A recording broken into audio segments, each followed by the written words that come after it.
오늘은 하나님 앞에서 살아가는 우리 그리스도인의 모습이 어때야 되는가 하는 것을 말씀을 통해서 보면서 은혜를 나누려고 합니다. 사람은 누구나 다 인정받고 싶어 해요. 칭찬받고 싶고 존경받고 싶고 박수받고 싶고, 이거 없는 사람 없다 그 말이에요. 문제는 존경받을 만한 일을 해야 되는데, 그리고 인정받을 만한 일을 해야 되는데, 그렇게 하지 못하면서도 내가 인정받고 싶은 마음이 우리에게 있다는 것이죠.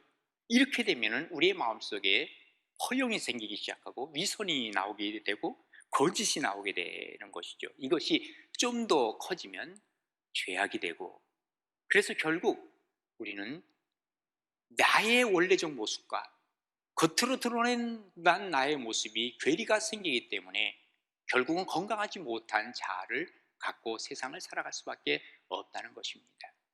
특별히 오늘 예수님께서는 세 가지 얘기를 우리에게 말씀하십니다. 오늘 한번 말씀을 통해서 과연 우리가 어떻게 하나님 앞에서 건강하게 살아갈 것인가. 첫 번째로는 의에 대해서 한번 생각해 보자. 자, 1절입니다. 같이 한번 읽겠습니다. 사람에게 보이려고 그들 앞에서 너희 의를 행하지 않도록 주의하라. 그리하지 아니하면 하늘에 계신 너희 아버지께 상을 받지 못하느니라. 아멘. 우리 예수님께서 의가 중요하다는 말씀을 하세요. 근데 실제적으로 의가 중요합니다. 이것이 너와 나 사이의 의가 되고 사회적인 의가 될 때는 이것을 정의라는 표현을 합니다. 이 정의의 가치가 우리에게는 굉장히 중요합니다. 그래서 기회가 평등하고 과정은 공정하고 그리고 결과가 정의롭다 하는 이 말은 정말 귀한 말이고, 이렇게 될 수만 있다면 얼마나 좋겠어요. 그런데 말로만 이렇게 돼서는 안 되는 것입니다. 남에게 보이기 위한 의, 남에게 보이기 위한 정의, 나 중심의 의, 이것은 우리가 잘못된 의로 나아갈 수 있고 상대적 의로 나아갈 수가 있는 것이죠. 우리가 하나님 앞에서의 절대적인 의가 우리에게는 필요한 것입니다. 하나님의 의, 그리고 하나님이 인정하시는 의, 하나님이 설정하신 의, 그 의를 우리는 별고 살아갈 때 바로 하나님 앞에서 진실된 모습이 그대로 나올 수가 있는 것입니다. 그래서 우리가 의를 행한다고 했을 때는 그 의는 성경이 기초가 되어야 되고, 그리고 겉과 속이 다르지 아니한 모든 사람들에게 다 적용할 수 있는 의를 하나님은 우리에게 요구하고 계시는 것입니다. 그런데 바리새인들은 그렇지 않았습니다. 자기는 의롭게 산다고 하고 의로운 모습처럼 보이려고 꾸미지만 결국은 의롭지 못합니다. 그래서 우리 주님은 그들의 의는 셀이나 창기보다도 못하다고 주님은 지적하고 계시는 것입니다. 그들의 의가 뭐냐? 위선적 의입니다. 그리고 주님은 그들을 향해서 회칠한 무덤이라고 그랬습니다. 아마 주님께서 오늘날 사셨다면 포장된 쓰레기라고 얘기하지 않았겠는가 하는 생각이 듭니다. 안에 쓰레기가 있는데 겉으로는 포장을 깨끗이 해놔서 참 아름답게 보이지만 하나님은 그 모습을 다 알고 계신다는 것이죠. 우리가 중요한 것은 하나님 앞에서 의를 행하는 것이 중요하다 하는 것입니다. 신실하신 하나님. 그러기에 우리 하나님은 겉과 속이 같지 아니하면 너무너무 싫어하십니다. 그야말로 구역질을 내시죠. 내가 토하여 내칠 것이라고 라오디게아 교회를 향해서 말씀하신 것과도 거의 같습니다. 성경에 보면 자기가 굉장히 의로운 것으로 꾸몄던 여러 사람들이 나옵니다. 그 중에 예후라고 하는 임금을 여러분 아실 것입니다. 그가 오므리 왕조의 잘못된 것, 오므리 왕조의 왕 중에서 특별히 우리는 아합이라고 하는 왕을 알고 있습니다. 잘못된 것을 지적하기 위해서 그는 쿠데타를 일으켰습니다. 그리고 왕이 되었습니다. 그 사람은 바알 선지자들을 다 모았죠. 그래서 한 자리에 모여가지고 몽땅 죽여버리고 말았습니다. 그런데 문제는 뭐냐 하면 하나님을 제대로 섬겨야 하는데 하나님을 섬기지 아니하고 그는 금송아지를 섬겼습니다. 그러니까 바알을 내치는 대신 그 자리에 금송아지를 앉혔다 그 말입니다. 그러니까 자기의 의, 자기가 기준이 되었기 때문에 결국은 이러한 잘못된 의 혹은 이런 위선적인 의를 그는 행할 수밖에 없었다는 것을 우리는 보게 되는 것입니다. 마치 예수님께서 뭐라고 말씀하시느냐면, 귀신 들린 사람이 있습니다. 귀신을 내어쫓잖아요. 그리고 나서 그 자리에 더 악한 귀신을 들이는 사람과도 똑같다는 얘기를 하고 있는 것입니다. 역사를 통해서 특별히 우리 근현대사를 보면 레닌, 그리고 스탈린, 그리고 독일의 히틀러, 이런 사람들이 처음에는 박수를 많이 받았다 그러죠. 왜? 어려운 사람들을 많이 돌보고, 그리고 이 땅에 정의를 실현하겠다고 하는 그들의 말 때문에 많은 사람들이 속았습니다. 그런데 나중에 보니까 오히려 더 악한 일을 하게 되고, 그리고 불법과 불의를 더 많이 자행하는 그러한 역사의 인물이 됐다는 사실을 우리는 보게 되는 것입니다. 왜 그렇습니까? 아마도 그들에게 있어서 의의 기준이 잘못되었는지 모릅니다. 하나님이 기준이 되지 아니하고 자기가 의의 기준이 되었거나 자기의 사상과 자기의 생각이 의의 기준이 되었기 때문에 그런지도 모릅니다. 아니면 처음에는 아마 제대로 하려고 했을지 모릅니다. 그러나 세월이 지나면서 뭔가 이 권력의 맛을 봤거나, 그래서 의가 아닌 다른 것을 세우려고 하다 보니까 이런 역사에 오점을 남기지 않았겠는가 하는 생각도 들고요. 아니면 주변에 누군가가 비판하는 소리가 있지만 그 소리를 무시할 수 있죠. 그때에는 하나님의 의가 그 속에 나타나지 않는다는 것을 우리는 보게 되는 것입니다. 언제나 나는 옳아, 그러나 너희들 나를 비판하는 사람은 잘못된 사람들이야 라고 하는 생각이 들기 시작하면 우리는 하나님 앞에서 의를 행하는 사람이 될 수 없다는 거예요. 왜? 하나님은 말씀을 하실 때 아무개를 통해서도 얘기할 수 있고 나의 잘못된 것을 지적해 줄 수 있다는 것이죠. 그때 그 얘기를 듣지 아니하면 우리는 잘못된 방향으로, 그리고 위선적 의를 행할 수 있다는 사실을 우리는 기억해야만 합니다. 하나님 앞에서 의를 행하는 것이 옳습니다. 성경이 언제나 기준이 돼야 됩니다. 사람 앞에서 의를 행하려고 하다 보면 그것이 위선이 되기도 하고 어쩌면 속임수로 그것이 가짜가 될 수 있다는 사실을 우리는 알아야만 합니다. 처음에는 진짜로 시작했다 할지라도 나중에 점점 세월이 지나면 가짜가 될 수도 있습니다. 자주자주 우리는 검증을 받아야 합니다. 이것이 잘못되면 나도 모르는 사이에 거짓을 합리화하려고 하는 경우들이 생긴다는 것이죠. 자기를 합리화한다고 해서 그것이 진리가 되고 그것이 의가 될 수는 없다. 하나님 앞에서 서야 되는 것입니다. 그래서 예수님은 외식하는 것을 지적을 하시고 외식을 조심하라고 얘기한 것입니다. 하나님 앞에서 사는 것이 얼마나 중요한가. 그렇지 않으면 나도 모르는 사이 위선, 허영, 겉모양만 우리는 생각하는 사람이 될 것입니다. 그리고 나중에 보면 그것이 마치 겉껍데기가 자기인 양 착각을 하게 되는 것입니다. 위험한 겁니다. 그리고 나니까 사람들을 대할 때도 사람들의 잘못만 지적을 하지 자기의 잘못은 모르는 겁니다. 그래서 예수님 뭐라고 말씀하십니까? 누가복음 6장 42절에 보면 너는 내 눈 속에 있는 들보도 보지 못하면서 어떻게 형제들에게 말하기를 형제야, 너 내 눈 속에 있는 좀 티를 빼라, 이렇게 말할 수 있느냐? 외식하는 자들아, 먼저 내 눈에 들보를 먼저 빼야 되지 않느냐? 그리고 나서 내가 밝히 보고 형제의 눈 속에 티를 빼라고 얘기할 수 있지 않겠느냐? 주님께서 이렇게 말씀하시는 것입니다. 자기도 모르는 사이에 자기는 굉장히 거룩한 사람이요, 존경받는 사람이요. 그런데 놀랍게도 멀리 서 있는 사람은 진짜 나를 존경합니다. 그런데 가까이 있는 사람은 나를 존경하지 않습니다. 왜? 나의 진실된 모습을 보기 때문에 그렇습니다. 하나님 앞에서 의를 행하지 아니하면 뭐라 그래요? 오늘 성경에 하늘에 계신 너희 아버지께 상을 받지 못한다는 거예요. 우리가 누구에게 상을 받아야 합니까? 세상 사람들에게 박수 받으려고 하십니까? 아닙니다. 하나님 앞에 상을 받아야 합니다. 하나님 앞에서 인정받을 만한, 하나님의 눈을 의식하면서 하는 그러한 의를 행함으로 하나님이 주시는 복된 자리에서 승리하시고 하나님의 상을 받는 복된 여러분 되시기를 주님의 이름으로 축원합니다. 두 번째로는 우리 주님께서는 구제에 대한 얘기를 하십니다. 구제 역시도 하나님 앞에서 하라는 얘기입니다. 오늘 본문 2절에서부터 4절까지인데요. 함께 읽겠습니다. 그러므로 구제할 때에 외식하는 자가 사람에게서 영광을 받으려고 회당과 거리에서 하는 것 같이 너희 앞에 나팔을 불지 말라. 진실로 너희에게 이르노니 그들은 자기 상을 이미 받았느니라. 너는 구제할 때에 오른손이 하는 것을 왼손이 모르게 하여 내 구제함을 은밀하게 하라. 은밀한 중에 보시는 너희 아버지께서 갚으시리라. 주님께서 구제를 하더라도 어떻게 하라고요? 하나님 앞에서. 하나님 앞에서 구제하라는 거예요. 세상은요, 예전부터 지금까지 또 앞으로 올 세계에도 부유한 자와 가난한 자가 있게 마련입니다. 그런데 이 가난한 자를 외면하지 말고 구제하라는 거예요. 이게 바로 그리스도인의 정신입니다. 그래서 구체적으로 성경은 뭐라고 얘기하냐면 고아와 과부를 대접하라고 얘기를 합니다.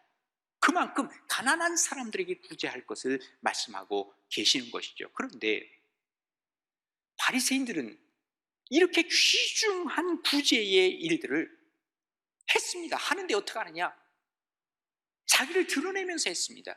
소리를 치면서 내가 지금 가난한 사람들을 이렇게 돕고 있습니다. 그러면서 도와요. 그러니까 사람들이 보면서 와, 훌륭한 일을 하고 있다. 박수를 보내는 것이죠. 그때 우리 주님이 하시는 말씀은 뭐냐면 너희들은 이미 상을 받았기 때문에 내가 너희들에게 줄 상은 없다. 이렇게 말씀하고 계시는 것입니다.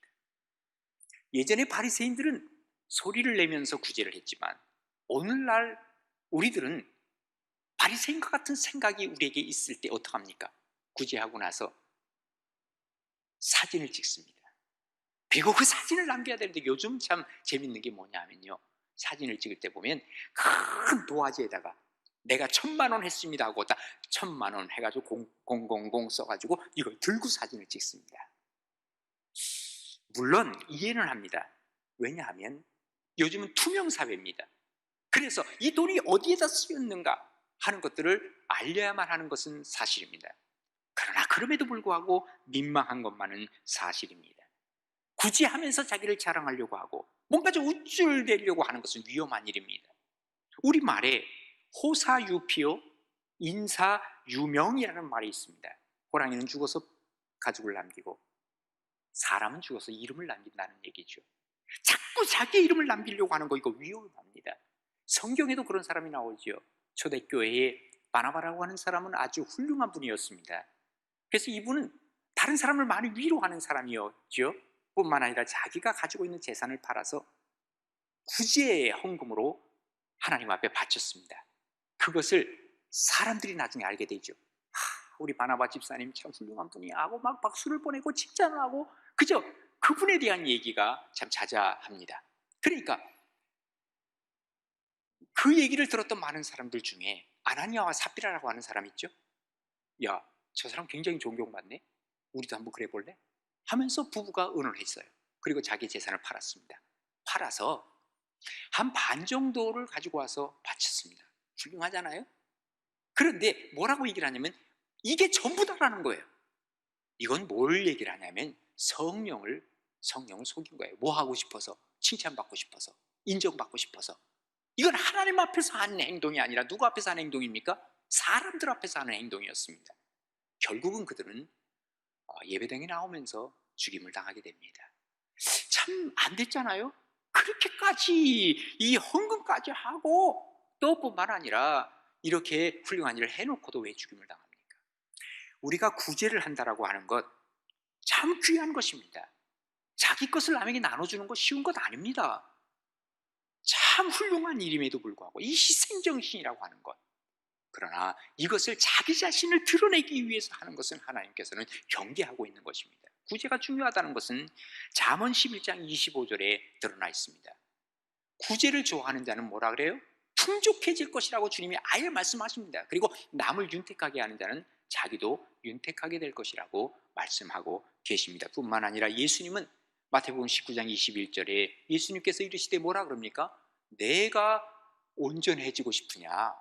내가 온전하고자 할진대 가서 내 소유를 팔아서 가난한 자들에게 나눠주라. 그리하면 하늘에서 보화가 내게 있을 것이라고 말씀하십니다. 우리가 온전해진다는 것은요, 나 자신이 하나님 앞에 온전히 서는 게 중요하지만 이 나 자신이 온전히 선다는 것은 내가 갖고 있는 것을 나눠주는 거예요. 구제하는 거예요. 그때 하나님은 온전해질 수 있다라고 우리에게 말씀하시죠. 그러니까 구제가 그렇게 중요하다는 거예요. 그러나 구제하되 긍휼한 마음을 가지고 상대방의 입장을 생각해서 구제하라는 거예요. 이게 바로 하나님 앞에서 하는 구제입니다. 이게 진짜 구제예요. 모든 사람을 대할 때 누구를 대하듯 하라고요? 우리 주님을 대하듯 하라고 주님은 말씀하고 계시는 것이죠. 그렇습니다. 성경에 있는 그대로입니다. 마태복음 25장에 보면 그러잖아요. 예수님이 하시는 말씀이 너희는 내가 굶주렸을 때 먹을 것을 주었고 목말랐을 때 마실 것을 주었고 나그네 되었을 때 따뜻하게 맞아 주었다.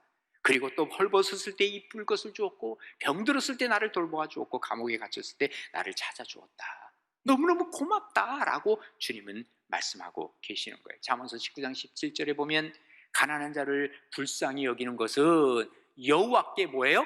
꾸어드리는 것이에요. 그러니까 내가 가난한 사람을 불쌍히 여기면 주님께 꿔주는 거예요. 그러면 그의 선행을 주님께서는 그에게 반드시 갚아주시는 거예요. 우리 주님은 돈 안 떼먹는 분입니다.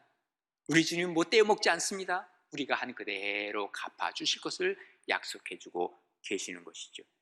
구제한다고 하는 거 참 귀한 일입니다. 기부한다는 거 이거 아무나 못하는 것입니다. 하나님 앞에서 베푸는 마음 이거는 신앙의 발로에서 나올 수 있는 것입니다. 갖고 있는 것을 없는 사람에게 나눠줄 때 정말로 존경받지 않습니까? 전문가들이 존경을 받는 것은 그 사람들이 갖고 있는 것을 나눠줄 때예요. 의사들이 왜 존경을 받습니까? 자기의 의술을 펼쳐서 어려운 사람들에게 나눠주는 사람 박수 보냅니다.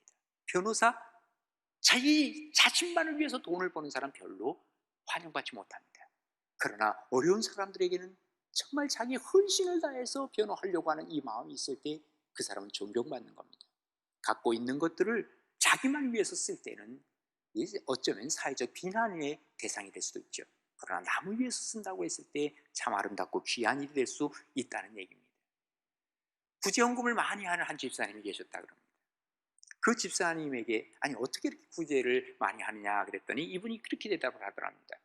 내가 한 삽을 떠서 어려운 사람에게 주면 하나님도 역시 나에게 이 삽을 떠서 나에게 주는 거예요.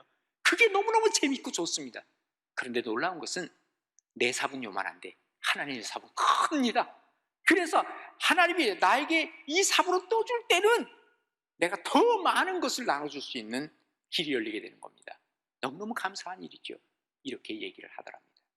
우리가 구제를 하더라도 어떻게 해요? 하나님 앞에서 구제할 수 있어야 이게 진정한 구제라고 얘기할 수 있는 것이죠. 우리가 하나님을 의식하면서 살아갈 때 정말로 이 위선에서 벗어날 수 있는 것이다 라고 하는 것을 예수님은 우리에게 알려주고 계시는 것입니다. 하나님 앞에서의 구제가 많아져서 하나님 앞에 상을 받을 수 있는 복된 사람들 우리 가나안 교회에 더 많아질 수 있기를 간절히 바랍니다. 세 번째로는 기도에 대한 얘기를 하시면서 기도 역시 하나님 앞에서 하라는 거예요. 오늘 본문 5절에서부터 8절까지인데 우리 한번 같이 읽겠습니다. 또 너희는 기도할 때에 외식하는 자와 같이 하지 말라. 그들은 사람에게 보이려고 회당과 큰 거리 오기에 서서 기도하기를 좋아하느니라. 내가 진실로 너희에게 이르노니 그들은 자기 상을 이미 받았느니라. 너는 기도할 때에 내 골방에 들어가 문을 닫고 은밀한 중에 계신 내 아버지께 기도하라. 은밀한 중에 보시는 내 아버지께서 갚으시리라. 또 기도할 때에 이방인과 같이 중언부언하지 말라. 그들은 말을 많이 하여야 들으실 줄 생각하느니라. 그러므로 그들을 본받지 말라. 구하기 전에 너희에게 있어야 할 것을 하나님 너희 아버지께서 아시느니라. 아멘. 이번에는 기도에 관한 얘기를 하시는데 기도는 뭐예요? 기도는 하나님과의 대화입니다. 그런데 기도조차도 하나님 앞에서 하지 않는 사람들이 있다 그 말입니다. 기가 막히죠. 하나님과 대화를 하는데 하나님 앞에서 하지 않고 다른 사람 앞에서 하는 거예요. 이거는 말이 안 된다는 것이죠. 그런데 실제적으로 바리새인들이 그런 기도를 했다는 거예요. 기도조차도 사람들 보라고. 예? 그 당시 사회는 어떤 사회예요? 유대 사회는 신앙적 사회 아닙니까? 그러다 보니까 기도 많이 하는 사람들이 박수 받고 기도 많이 하는 사람들이 신앙 좋은 사람으로 인정을 받고 그래서 존경을 받는다는 거죠. 그러니까 이런 사람들은 어떻게 기도하느냐? 그죠? 사람들을 많이 모이는 시장, 어기, 그리고 회당에 사람들이 보이잖아요. 그러면 거기서 기도를 큰 소리로 기도합니다. 그리고 뿐만 아니라 큰 소리로 할 뿐만 아니라 기도를 오래 해야 되니까 했던 얘기 또 하고 했던 얘기 또 하고 중언부언합니다. 이 중언부언이라고 하는 것은 마톨로게오라는 말을 쓰는데 이 말은 바로 한 말을 또 한다. 그러니까 영어로 얘기하면 speaking without thinking이야. 생각 없이 영혼 없는 기도를 하는 거예요. 요즘도 우리도 그렇습니다. 교회에서 제일 많이 인정받는 사람 누구냐? 기도 많이 하는 사람이겠죠. 아, 그 김 권사님, 와, 기도왕이야. 기도 정말 많이 하셔. 아, 오랫동안 기도하시는 분 보면 꼭 그분이야 칭찬합니다. 그러니까 이걸 자꾸 칭찬이 익숙해지니까 계속해서 칭찬받고 싶으니까 어떡합니까? 기도하는 거예요. 그런데 어떡합니까? 기도가 뭘 해야 되지? 했던 것도 하고 했던 것도 하고 중원부원 하려고 하다 보니까 방언 못하고, 그러니까 방언 비슷한 거라도 해야지. 그리고 사람들 앞에서 이런 인정을 더 받고 싶지. 어쩌면 영적 허용이라고 할까요? 영적 교만이 우리에게 찾아올 수도 있다 하는 얘기입니다. 이게 바로 바리새인들이 겪었던 일입니다. 주님은 말씀하시죠. 기도는 어떻게 하라고요? 은밀한 중에 하라는 거예요. 하나님 앞에서 하라는 거예요. 하나님이 받으셔야 진짜 기도라는 것이죠. 그래서 하나님은요, 우리와 1대1의 관계를 원하고 계시는 거예요. 누가 중간에 끼어드는 거 별로 원하지 않으세요. 주님과의 대화를 하자는 거예요. 그래서 기도라고 하는 것은 하나님만 평가할 수 있어요. 물론 격려는 합니다. 저도 대중기도 하고 나면은 그럽니다. 오늘 기도 잘 해주셨어요? 예? 그건 격려지. 그 사람에게 무슨 칭찬하거나 내가 평가하는 것은 아닙니다.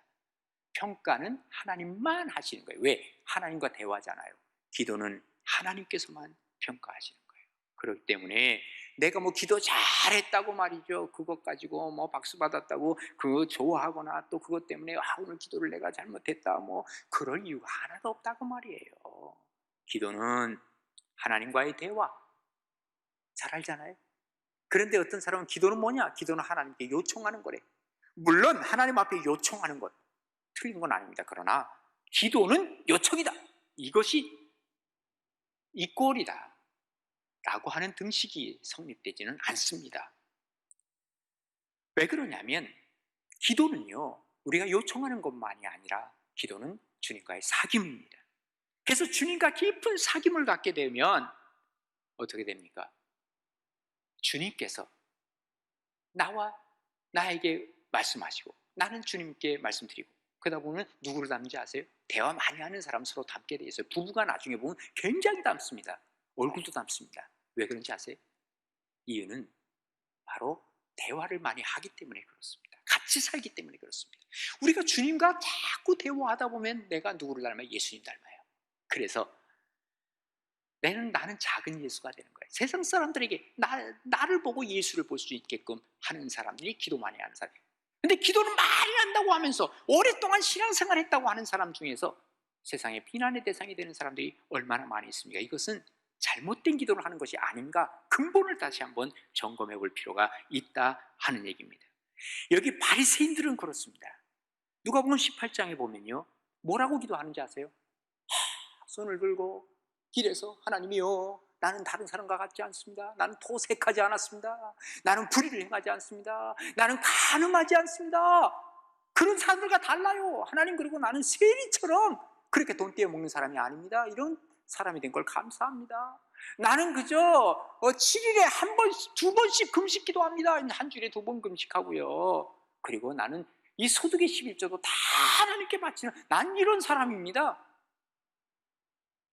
하나님 다 알고 계시거든요. 그런데 왜 이런 기도를 해요? 사람 앞에서 자기를 드러내고 싶어서 기도하는 것입니다. 기도조차도 자기를 드러내고 싶은 마음에서 이렇게 하더라, 그 말입니다. 기도는 하나님 앞에 할 수 있어야 된다. 기도할 때 은밀한 중에 골방에서 기도하라. 이건 뭘 얘기를 합니까? 지금 우리가 쓰는 많은 용어가 있죠. 거리두기 하라는 거예요. 세상과 거리두기 하고 신앙생활 기도하라. 또 자가격리하라는 거예요. 하나님 앞에서 세상과 격리되어서 한번 정말 하나님과의 관계에서 기도하라, 하나님만 생각하라고 하는 것을 얘기하고 있는 거예요. 기도하기 힘든 상황이 많이 발생을 해요. 요즘은요, 어떤 사람들은 그럽니다. 교회도 못 나오는데 무슨 기도가 나옵니까? 정말 그렇다면 그동안 기도는 하나님 앞에서 한 기도가 아닐 수도 있다는 것을 얘기하는 것인지 몰라요. 바리새인들이 너무 익숙해져 있어요. 기도도 그렇게 했고 구제도 그렇고 의도 그렇게 했어요. 혹시 우리가 이런 익숙한 것이, 잘못된 것이 우리 몸에 박혀 있다면 다시 시작해야지 어떡하겠습니까? 주님이 바라시고 주님이 원하시는 대로 주님의 눈을 의식해야 되지 않겠습니까? 하나님 앞에서 위선을 벗고 진실된 모습으로 의와 구제와 기도, 이것을 하나님 원하고 계십니다.